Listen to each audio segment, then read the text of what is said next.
Good evening, everyone. Ann Porter is a member of Beulah Baptist Institutional Church in Tampa, and on Sunday, she did something that she's done for decades in the city of Tampa: register people to vote. We were to be prepared, regardless. For decades, Ann Porter has worked tirelessly to help the people of Tampa, even in the face of some scary moments. We were taught nonviolence. We were taught if we're spat on, that you walk away. You wipe it and walk away.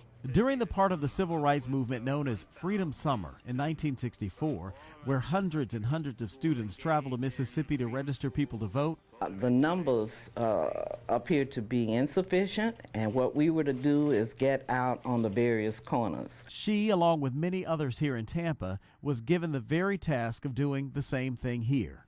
So from one end of our neighborhoods to the other end of Tampa. She was in the papers, lauded for the things that she was doing.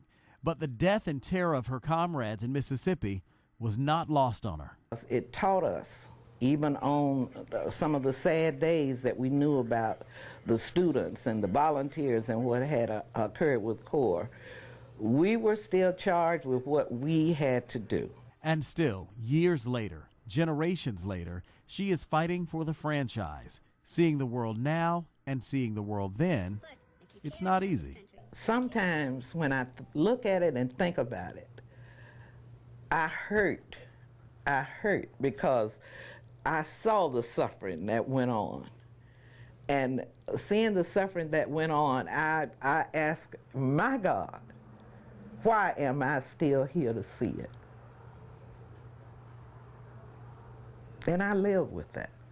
Ann Porter, as well as others we featured in this series of reports commemorating Freedom Summer, 50 Years of Change, are all taking part in the planning of the new Robert W. Saunders Sr. Public Library, named for the late civil rights leader.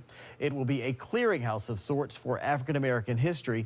It's slated to be finished and open next year. Rod Carter, News Channel 8.